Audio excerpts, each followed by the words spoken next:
Femmes Fières, d'un côté que l'on a fondé en 2019. Femmes Fières, en quelques mots, la mission est de rendre accessible l'entrepreneuriat aux femmes. Donc pour ce faire, on a vraiment 3 piliers d'activité. On a les formations d'un côté, on les aide à pouvoir valider leurs projets, concrétiser en fait leur projet avec un business plan, un business model Canva, une identité visuelle, afin de pouvoir avoir leur premier revenu. Et puis après ces 3 mois-là, on les envoie dans différents programmes existants sur Bruxelles. On a le pilier événementiel, donc d'où le festival en l'occurrence. Et on a le pilier aussi de la communauté qu'on fait grandir, où il y a vraiment des échanges, il y a vraiment un partage qui se crée, des moments de rencontre aussi qu'on organise. Donc ça, c'est du côté de Femmes Fières.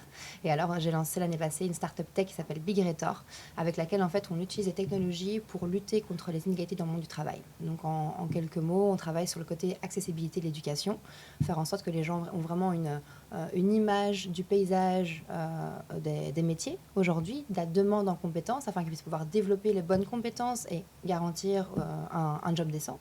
Et d'un autre côté, on travaille sur le côté inclusif, justement, des pratiques de gestion de talent, afin que quand ces personnes postulent, elles bénéficient d'une égalité des chances dans les décisions qui sont faites. Voilà. 2 très très beaux projets qui sont très très importants. Le week-end du 20 novembre, du coup, vous en parliez, il y aura le Sochi Festival. Tout à fait. Le festival prône un entrepreneuriat inclusif. Concrètement, un entrepreneuriat inclusif, ça veut dire quoi ? Un entrepreneuriat pour tout le monde. Donc c'est un entrepreneuriat qui intègre justement toutes les personnes dans la société. Actuellement, l'entrepreneuriat est quand même une voie assez masculine encore. On le voit dans les chiffres d'ailleurs concernant l'entrepreneuriat féminin. Nous, ce qu'on prend d'entrepreneuriat justement qui correspond à tout le monde, où tout le monde se sent bien, où tout le monde a l'occasion de pouvoir justement monter leur projet, pouvoir faire grandir leur projet, parce qu'il y a le fait de le lancer, mais il y a le fait de le faire grandir aussi. Il y a des obstacles aussi, on le voit, à différentes étapes justement de lancement d'une entreprise.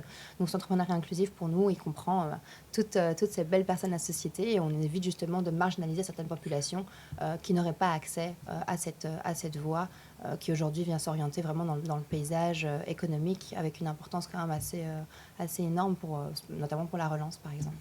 Bien sûr.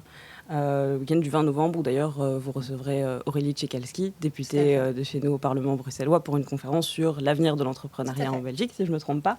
D'ailleurs, si on se concentre sur un aspect un peu genré de l'entrepreneuriat, on constate que c'est environ 30% de femmes dans le secteur, et qui sont souvent associées à des secteurs comme les cosmétiques, ou qui sont très genrés féminins. Est-ce qu'on a des choses pour expliquer ce gap en fait entre les hommes et les femmes dans l'entrepreneuriat ? Je pense déjà qu'il y a un historique, il y a des stéréotypes genrés qui viennent effectivement mettre un peu leur grain de sel dans les chiffres. Aujourd'hui, clairement, on le voit, les femmes se lancent dans des secteurs de soins de santé, etc. Il y a aussi des études qui vont avec. Donc, quand on a un petit peu les femmes qui se lancent dans les filières STEM, on voit qu'en études supérieures, il y a clairement une minorité de femmes qui se lancent dans les filières STEM, alors qu'en général, les femmes sont quand même en majorité dans les études supérieures, sauf dans ces filières-là. Donc, on voit déjà que dès l'école, il y a des voies, il y a des chemins qui vont se créer, qui vont vraiment s'affirmer. Il y a aussi le fait qu'il y a des obstacles encore à l'entrepreneuriat. Il y a clairement une charge mentale qui est plus élevée chez les femmes que chez les hommes encore actuellement. Il y a un manque de flexibilité. Il y a aussi par rapport à tout ce qui va être financement, il y a des difficultés aussi. Les femmes sont moins, je veux dire, aptes à décrocher des financements, non pas parce qu'elles n'ont pas les compétences ou les capacités, mais parce que justement, il y a de l'autre côté un petit peu de la barrière, certains préjugés, certains a priori par rapport à la capacité des femmes de rembourser leur crédit, par exemple, alors que les chiffres montrent tout à fait le contraire. Donc il y a aujourd'hui, effectivement, je veux dire, des résidus d'histoire, plus encore des obstacles systémiques existants dans la société qui expliquent ces chiffres actuellement. Et ça rend le fait que vous menez bien vos projets d'autant plus honorable. Vous parliez d'école. En quelques mots, rapidement, votre parcours, c'est quoi ? Moi, j'ai un parcours un peu chaotique. En quelques mots, donc moi, j'ai terminé l'école secondaire, je crois que c'était en 2009. J'ai décidé de partir un an au Canada. Finalement, après le Canada, pour une année sabbatique. Je suis revenue, j'ai commencé Solvay. Puis Solvay, j'ai pas trouvé mes réponses à Solvay. C'était pas une pédagogie qui me parlait précisément, à moi personnellement. Donc après quelques mois, je me suis vite rendu compte que je tiendrais pas sur la longueur à Solvay. Donc je préférais m'orienter vers une autre type de pédagogie en fait. Et c'est là que je suis tombée sur la pédagogie à l'anglaise, avec justement un bachelier qui est beaucoup plus spécialisé dès le départ, ce qui n'est pas le cas de certaines études ici en Belgique, à Bruxelles. Donc je suis partie en Angleterre Angleterre faire, donc, au départ, des études en publicité et en communication. Okay. J'ai fait 6 mois.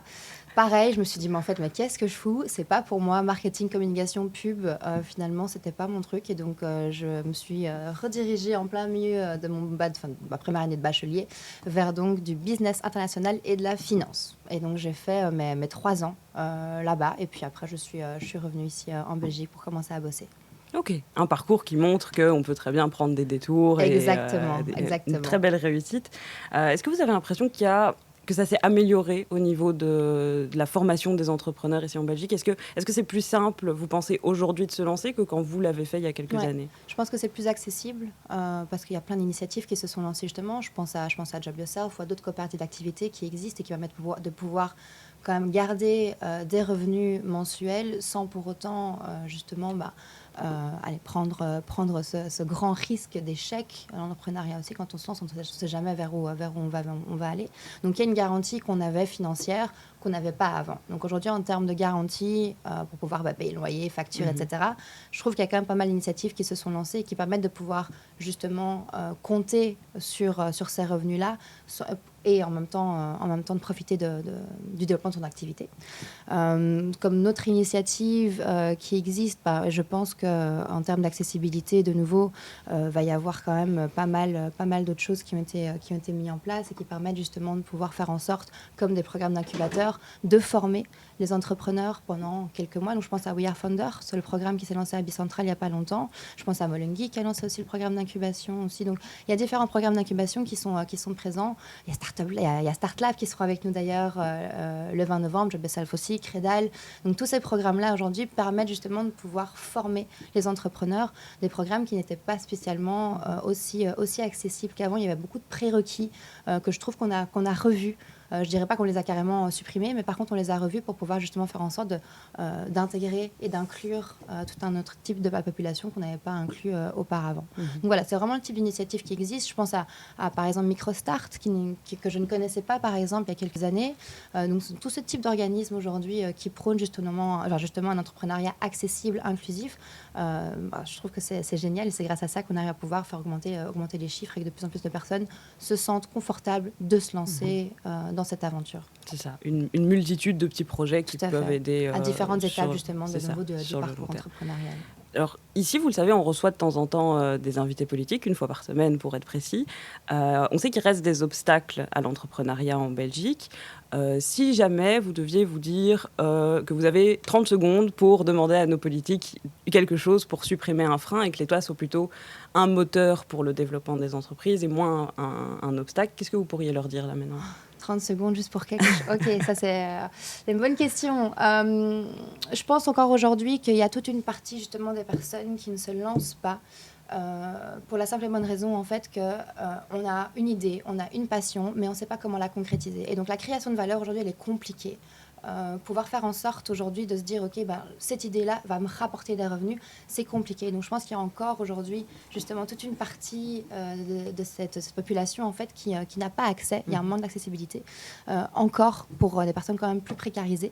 Donc si vous pouvez leur demander quelque chose, ce serait peut-être de se dire ok, essayons de regarder comment on pourrait les aider à transformer dans ce mindset cette idée et arriver à pouvoir former dans ces différents domaines afin que ces personnes remplissent les prérequis nécessaires pour intégrer les programmes existants.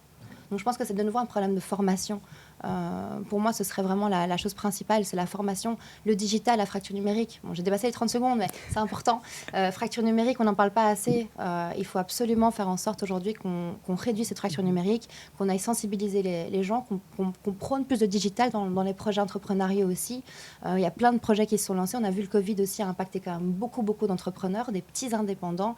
Ils ont dû se renouveler, ils ont dû se lancer dans les projets digitaux. Et il y a toujours les outils qui sont mis à disposition justement pour pouvoir favoriser et permettre en fait ce changement pour garantir quand même qu'il y ait une continuité dans les revenus, une continuité dans l'activité. Voilà, formation, éducation. Parfait. Bon, soyez assurés que le message est passé, en tout cas. Pour terminer très rapidement, en quelques secondes, En résumé, qu'est-ce qu'on pourra trouver au Sochi Festival, donc, qui aura lieu à partir du 20 novembre? Ouais, donc le 20 novembre, de 9h à 18h, il y aura différents types d'activités, donc conférences, tables de discussion.